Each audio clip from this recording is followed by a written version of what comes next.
बिस्मिल्लाहिर्रहमानिर्रहीम। जब आज जो हमने टॉपिक देखना है वो है alternating current through an inductor. इससे पहले हमने alternating current through a resistor and through a capacitor, ये दो सर्किट कंपोनेंट्स हमने देखे थे कि इनमें अल्टरनेटिंग करंट किस तरह से फ्लो करता है। तो अब हमें ये देखना है कि इंडक्टर में किस तरह फ्लो करता है। तो इंडक्टर होता क्या है? इंडक्टर बेसिकली हमारे पास एक कॉइल होता है which is made up of a thick wire of copper या किसी भी गुड कंडक्टर का, उसकी थिक वायर का एक हम कॉइल की शेप में उसको रैप कर देते हैं। ठीक है, तो जैसे सॉलिनॉइड होता है। सो इस कॉइल की रेजिस्टेंस नेग्लिजिबल होती है, इसलिए हम थिक वायर लेते हैं ताकि उसकी रेजिस्टेंस कम हो, और गुड कंडक्टर भी इसीलिए लेते हैं कि उनकी रेजिस्टेंस कम होती है। तो आइडियल इंडक्टर जो होता है उसकी रेजिस्टेंस 0 होती है। ठीक है, और उसकी एक लार्ज इंडक्टेंस होती है। तो सपोज दैट यहाँ पे हमारे पास एक इंडक्टर है जिसकी इंडक्टेंस L है, और इसको हम आइडियल इंडक्टर ले लें, यानी इसकी रेजिस्टेंस 0 है, यानी जिस वायर से बना हुआ है उस वायर की रेजिस्टेंस 0 है, और जो सर्किट में कनेक्टिंग वायर हैं इनकी भी रेजिस्टेंस 0 है। So that is an ideal inductor. तो इसको हमने एक एसी सोर्स से कनेक्ट किया है, और अब हम ये देख रहे हैं कि ये किस तरह से बिहेव करेगा। तो इंडक्टर होता क्या है? Inductor is a thick wire of a good conductor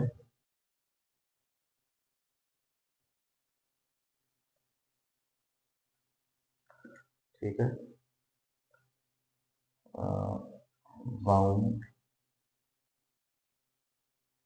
it is wound on a wound in a shape of in the shape of a coil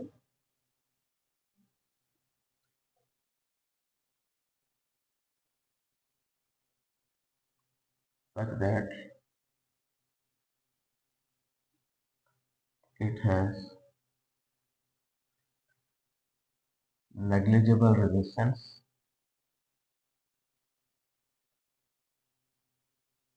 की negligible resistance होती है,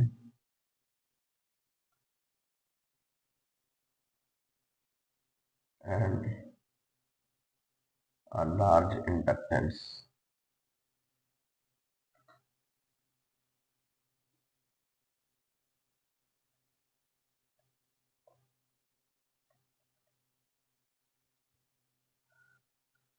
ठीक है, इसको हम कहते हैं इंडक्टर।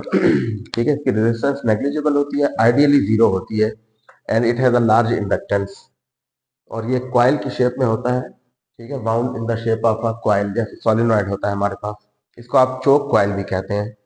ठीक है, चोक कॉइल। और बेसिकली इसका फंक्शन ये होता है कि ये करंट को लिमिट करता है या करंट को कंट्रोल करता है विदाउट मच पावर लॉस, क्योंकि इसकी रेजिस्टेंस नेग्लिजिबल होती है और आइडियली हमने कहा 0 होती है, तो इसलिए इसमें पावर लॉस नहीं होती, यानी पावर लॉस के बगैर हम इसको करंट कंट्रोल करने के लिए यूज करते हैं इंडक्टर को। अच्छा, अल्टरनेटिंग करंट में जब हम इसको एसी सर्किट में कनेक्ट करते हैं इंडक्टर को, तो सपोज दैट यहाँ पे हमारे पास अल्टरनेटिंग करंट सोर्स है जिसकी फ्रीक्वेंसी है एफ, और इस सोर्स से हमने इसको कनेक्ट किया हुआ है एसी सोर्स से। तो यहाँ पे हम देखते हैं कि क्योंकि अल्टरनेटिंग करंट सोर्स है तो इसका जो इसकी जो आउटपुट करंट होगा, that current is I is equal to I naught sine omega T, sine theta या साइन ओमेगा टी, या इसको आप equally sine 2 pi F T भी लिख सकते हैं, where F is the frequency. I is equal to I naught sine 2 pi F T, यानी omega की वैल्यू 2 पाई एफ होती है। तो ओमेगा की वैल्यू अगर आप पुट कर दें तो ये साइन 2 पाई एफ और टी एज इट इज यहाँ पे आ जाएगा। तो ये हमारे पास करंट की इक्वेशन है। ठीक है, you can say it is equation 1। Now अब हम यहाँ पे देखते हैं कि करंट इस सर्किट में, क्योंकि अल्टरनेटिंग करंट है, तो अल्टरनेटिंग करंट का जो ग्राफ होता है वो साइनोसाइडल ग्राफ होता है, जैसा कि हमने पहले भी देखा था। तो यहाँ पे सपोज दैट जो करंट का ग्राफ है हमारे पास, अगर हम पहले करंट का ग्राफ ड्रॉ करें फिर उसके जरिए हम वोल्टेज का ग्राफ ड्रॉ करते हैं। तो let us suppose that this is the graph of alternating current, यानी अल्टरनेटिंग करंट का एक साइकिल हमने ड्रॉ किया है, which is given by this equation I is equal to I naught sin omega t।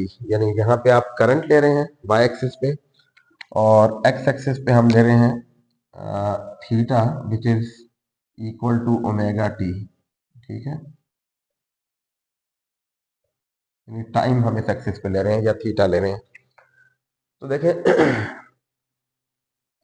ये क्योंकि अल्टरनेटिंग करंट चेंजिंग करंट है, देखें ये करंट चेंज हो रहा है with the passage of time, इसकी वैल्यू चेंज हो रही है और हाफ साइकिल के बाद इसकी डायरेक्शन रिवर्स हो गई, इसलिए हम इसको अल्टरनेटिंग करंट कहते हैं।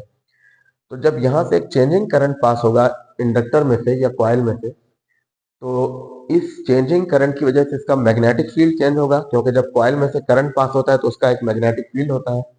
और करंट सॉलिनॉइड का मैग्नेटिक फील्ड जो होता है एग्जैक्टली अगर हम सॉलिनॉइड लें तो उसका मैग्नेटिक फील्ड हमारे पास होता है इनसाइड द सॉलिनॉइड, उसकी वैल्यू होती है B is equal to mu naught N I. ये सॉलिनॉइड के अंदर उसका मैग्नेटिक फील्ड ये होता है। तो देखिए अगर करंट चेंज हो रहा है तो बी चेंज होगा मैग्नेटिक फील्ड, और जब मैग्नेटिक फील्ड चेंज होगा तो मैग्नेटिक फ्लक्स चेंज होगा और इसमें ईएमएफ इंड्यूस होगी, जिसको हम कहते हैं सेल्फ इंड्यूस्ड ईएमएफ या बैक ईएमएफ जिसको कहते हैं, क्योंकि वो एक्चुअल ईएमएफ को अपोज कर रही होती है। तो as alternating current is a changing current,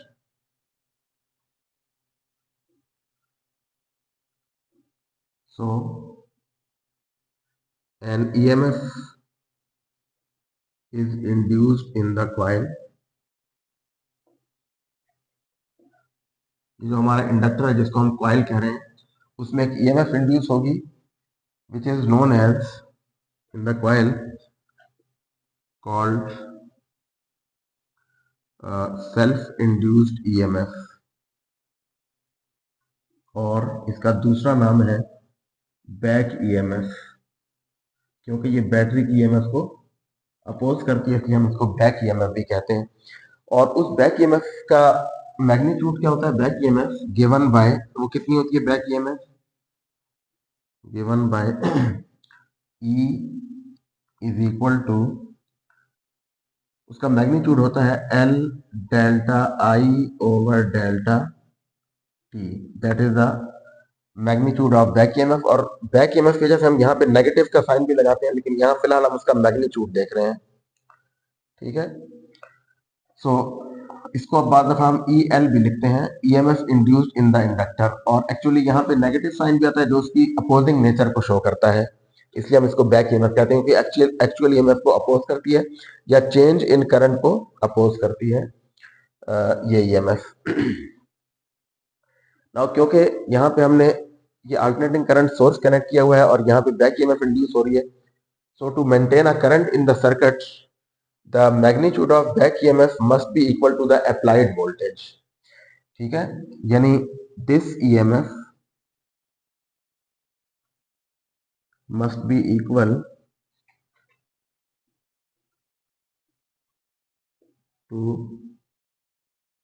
to the applied EMF, या applied EMF must be equal to this EMF to maintain a continuous current। ठीक है, to maintain a current in the circuit।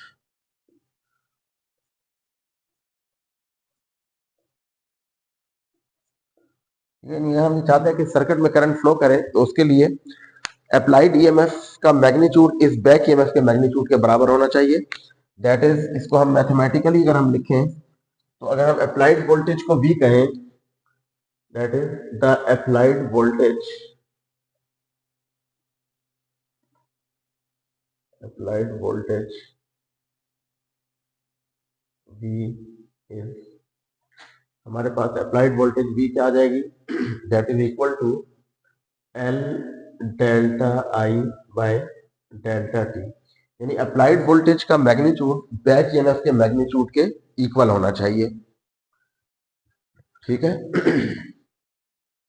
अच्छा, अब इसका मतलब ये है, देखें, दिस इक्वेशन इंप्लाइज, क्योंकि L तो कांस्टेंट है inductance of the coil, so this equation implies that V is proportional to the rate of change of current, ठीक है, delta I over delta T. और ये delta I over delta T क्या है, ये है स्लोप है करंट टाइम ग्राफ का, जैसे हमने पहले भी देखा था slope of the graph. So this delta I over delta T is the slope of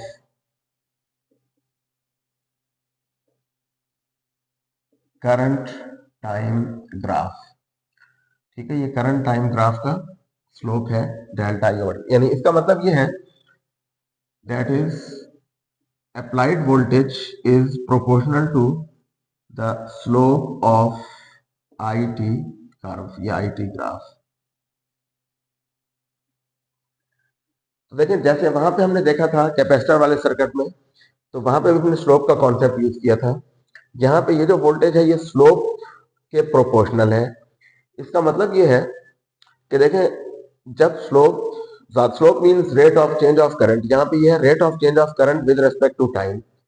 जब करंट का रेट ऑफ चेंज मैक्सिमम होगा तो वोल्टेज भी मैक्सिमम होगी, और जब करंट का रेट ऑफ चेंज जीरो होगा तो वोल्टेज भी जीरो होगी। और जब करंट का रेट ऑफ चेंज, यानी ये जो स्लोप है, जब ये स्लोप नेगेटिव होगा तो वोल्टेज भी नेगेटिव होगी, जब स्लोप पॉजिटिव होगा तो वोल्टेज भी पॉजिटिव होगी। तो देखें, हम इस स्लोप की मदद से, यानी हम ये देखते हैं कि ये जो हमने करंट और टाइम, अभी देखें यहाँ पे हमने करंट लिया हुआ है इस एक्सिस पे, तो करंट और टाइम का ये जो ग्राफ है, अगर हम इस ग्राफ का स्लोप ड्रॉ करें तो वो स्लोप वोल्टेज को रिप्रेजेंट कर रहा है बेसिकली। ठीक है, तो देखें, जैसा कि पहले भी हमने देखा था पिछले टॉपिक में कि यहाँ पे स्लोप मैक्सिमम है, और फिर यहां से लेके यहां तक ये स्लोप कम होते होते यहां पे पहुंच के स्लोप जीरो हो रहा है।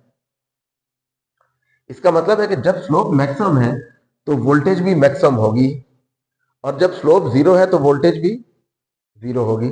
तो देखें, अगर हम अब इस करंट के ग्राफ की मदद से वोल्टेज का ग्राफ ड्रॉ करें तो देखें, यहाँ पे स्लोप मैक्सिमम है तो यहाँ पे वोल्टेज मैक्सिमम होगी, और फर्ज करें ये मैक्सिमम वोल्टेज है, और यहां से ये मैक्सिमम वोल्टेज स्टार्ट होकर जहां पे स्लोप जीरो हो जाएगा, यहाँ पे स्लोप जीरो है, तो इसके करस्पॉन्डिंग यहाँ पे वोल्टेज क्या हो जाएगी, जीरो। तो पहले क्वार्टर में जब करंट टाइम ग्राफ का स्लोप मैक्सिमम से जीरो पे आ रहा है तो उसके करस्पॉन्डिंग वोल्टेज भी मैक्सिमम से स्टार्ट होके जीरो पे आ जाएगी। ठीक है, यह हमें यहां से पता चल रहा है slope of the current time graph से। उसके बाद देखें, यहां पे ये स्लोप जीरो हो गया तो वोल्टेज भी जीरो हो गई। इसके बाद इस पॉइंट से ऑनवर्ड ये स्लोप अब नेगेटिव हो रहा है, और यहां पे पहुंच के ये स्लोप मैक्सिमम है, यानी रेट ऑफ चेंज मैक्सिमम है, लेकिन है नेगेटिव साइड पे। तो अगर ये पॉजिटिव मैक्सिमम वोल्टेज है तो यहाँ पे नेगेटिव मैक्सिमम वोल्टेज इसके करस्पॉन्डिंग, इस पॉइंट के करस्पॉन्डिंग हमारे पास फर्ज करेंगे नेगेटिव मैक्सिमम वोल्टेज यहाँ पे हम लेते हैं माइनस वी नॉट या V M, and this is plus V naught, और सिमिलरली ये मैक्सिमम करंट है, यानी इस एक्सिस पे हम वोल्टेज को भी ड्रॉ कर रहे हैं साइमल्टेनियसली और करंट को भी ड्रॉ कर रहे हैं। तो देखें, अब यहाँ पे ये वोल्टेज नेगेटिव साइड पे जाके यहाँ मैक्सिमम हो जाएगी इस पॉइंट के करस्पॉन्डिंग। ठीक है, उसके बाद फिर अगेन अगर आप देखें तो देखें, यहां से आगे ये स्लोप फिर कम होते होते यहां पहुंच के फिर स्लोप जीरो हो रहा है, क्योंकि यहाँ पे इसका टेंजेंट इस तरह का होगा। बेसिकली कर्व्ड ग्राफ का स्लोप आप टेंजेंट ड्रॉ करते हैं, जैसा कि पहले भी आपको बताया था। ये देखें, फर्ज करें यहाँ पे, जब मैं इसको थोड़ा सा यानी अलग से हम ड्रॉ करके इसको एक्सप्लेन करें तो देखें, ये कर्व लाइन है, तो इसका स्लोप हमें फाइंड करने के लिए यहाँ पे टेंजेंट ड्रॉ करना पड़ता है। तो देखें, हम इस पॉइंट पे टेंजेंट ड्रॉ करें तो ये है, और इस पॉइंट पे टेंजेंट ड्रॉ करें तो वो ये लाइन होगी। तो देखें, इसका स्लोप ज्यादा है और इसका स्लोप कम है, और अगर हम यहाँ पे टेंजेंट ड्रॉ करें तो इसका स्लोप जीरो है, ये हॉरिजॉन्टल लाइन है, इस लाइन का स्लोप जीरो है, और इस लाइन का कम है, इसका ज्यादा है। सिमिलरली इसके बाद अब ये स्लोप नेगेटिव हो गया, जब कर्व इस तरफ आ जाएगा तो देखें इस लाइन, जब लाइन इस शेप में होगी तो इसका स्लोप नेगेटिव होगा, लेकिन मैग्नीट्यूड वाइज इसका स्लोप कम है, और यहाँ पे जब ये यहाँ पे आप टेंजेंट ड्रॉ करेंगे तो इसका स्लोप ज्यादा है। इसी तरह से यहाँ पे देखें ये स्लोप फिर कम होते होते यहाँ पे आके अगेन टेंजेंट हॉरिजॉन्टल लाइन पे आएगा तो यहाँ स्लोप जीरो होगा, तो यहाँ वोल्टेज भी जीरो होगी। तो इसका मतलब ये है कि यहाँ पे हमारे पास इस पॉइंट पे पहुंच के the voltage becomes zero like this, ठीक है। और इसके बाद फिर अगर आप देखें इसके बाद तो देखें यहाँ स्लोप जीरो था तो वोल्टेज भी जीरो हो गई, और इसके बाद अब ये स्लोप फिर इंक्रीज होते होते यहाँ पे आके मैक्सिमम हो गया, तो इसके करस्पॉन्डिंग अगेन ये वोल्टेज मैक्सिमम हो जाएगी इस वैल्यू के बराबर लाइक दिस। तो ये वोल्टेज का ग्राफ अब यहां से यानी पॉजिटिव साइड पे जा रहा है, तो क्योंकि स्लोप पॉजिटिव हो गया। इसके बाद देखें यहां से यहां तक स्लोप नेगेटिव था, यहाँ पे जीरो था और यहाँ पे जीरो है, और इन बिटवीन जीरो ये नेगेटिव था, और जब ये इस साइड पे ग्राफ चला गया तो अब ये स्लोप दोबारा से इसका पॉजिटिव होगा, और अब हमारी वोल्टेज पॉजिटिव साइड पे चली जाएगी और ये इस तरह से चेंज होगी जैसा कि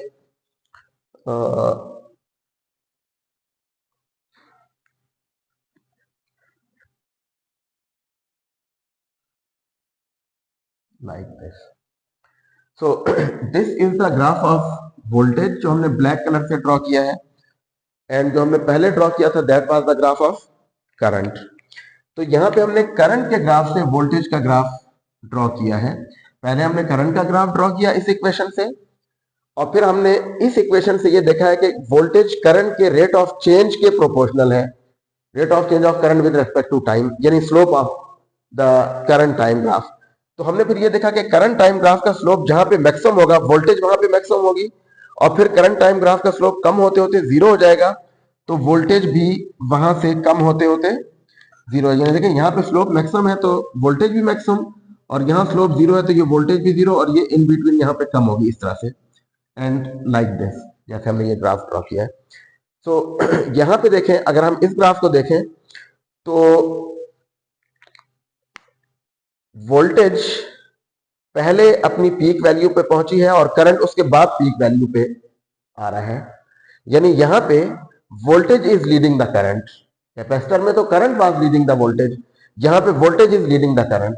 अगर हम फेजेस लिखें यहाँ पे तो देखें, अगर हम वोल्टेज का फेज यहाँ पे लिखें तो यहाँ पे वोल्टेज का फेज है π/2 रेडियन या 90 डिग्रीज, जबकि करंट का फेज यहाँ पे क्या है, वो है जीरो। सिमिलरली करंट का फेज यहाँ पे आके π/2 होगा, और यहाँ पे पाई होगा, और यहाँ पे ये करंट का फेज होगा 3π/2, और यहाँ पे करंट का फेज हो जाएगा 2π। और अगर हम वोल्टेज के फेजेस लिखें तो देखें यहाँ पे वोल्टेज का फेज है π/2, और यहाँ पे हो जाएगा पाई, यहाँ पे हो जाएगा 3π/2, here it is 2π and it is here 5π/2। तो देखें अब यहाँ पे ये हमने वोल्टेज के फेजेस लिखे हैं नीचे, और ऊपर हमने करंट के फेजेस लिखे हैं। तो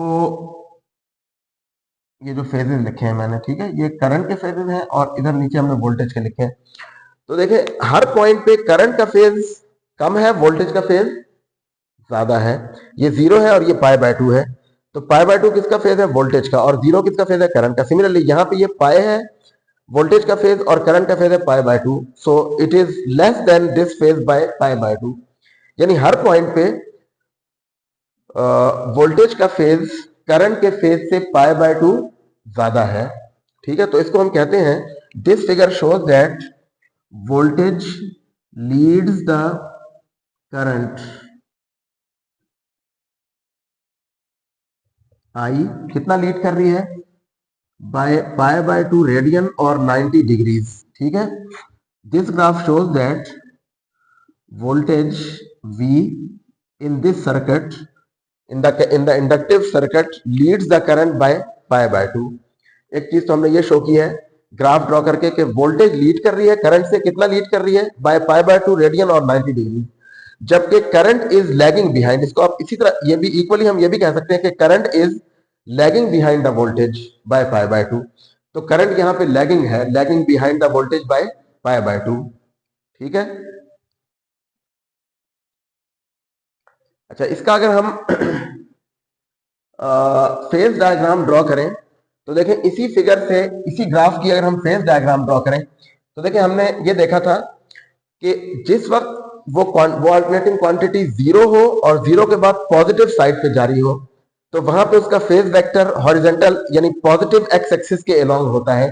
तो देखें यहां पे इस पॉइंट पे करंट जीरो है और जीरो के बाद ये पॉजिटिव साइड पे इंक्रीज हो रहा है, तो इस पॉइंट पे करंट का फेज वेक्टर होगा अलोंग पॉजिटिव एक्स एक्सिस। यानी यहां पे अगर हम करंट का फेज वेक्टर ड्रॉ करें so this is along positive x-axis like this is the phase vector of current। ठीक है, ये हमने फेज डायग्राम ड्रॉ की है एट ओ पॉइंट, ये जो पॉइंट है, ठीक है, ओरिजिन, ठीक है, इस पॉइंट पे। तो इस पॉइंट पे हमारा करंट का phase vector along x axis है क्योंकि करंट यहाँ पे जीरो है और जीरो से ये पॉजिटिव साइड पे इंक्रीज हो रहा है, जबकि इसी पॉइंट पे वोल्टेज का फेज है पाई बाय 2। यानी अगर हम वोल्टेज का फेज वेक्टर ड्रॉ करें तो ये प्लस पाई बाय 2 होगा। प्लस पाई बाय 2 मीन आपने एंटी क्लॉकवाइज में जाना है पाई बाय 2 एंगल, तो ये 90 डिग्रीज पे यहां पे आएगा वोल्टेज का phase vector. So that is the phase vector of voltage. Now this phase diagram shows that the voltage is leading the current by an angle of pi by 2। Voltage lead कर रही है current से, पाई by 2 lead कर रही है, या equally you can say that current is lagging behind the voltage. Current is, क्योंकि इस साइड पे लीडिंग होती है और अगर इससे अपोजिट आप देखें तो ये लैगिंग है। So voltage is leading the current और it is lagging behind the current by pi by 2। तो इसको हम कहते हैं this is the phase diagram of this circuit at O. At point O हमारे पास फेज डायग्राम इस तरह की बनेगी। तो ये फेज डायग्राम भी इसी चीज को शो कर रही है कि voltage leads the current by pi by 2। ठीक है। अच्छा, फिर जैसे हमने कैपेसिटर में डिफाइन किया था,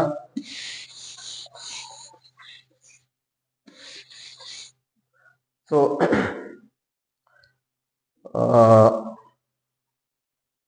चले वो रिएक्टेंस वाला है, रिएक्टेंस हम इंशाल्लाह नेक्स्ट लेक्चर में उसको देखेंगे।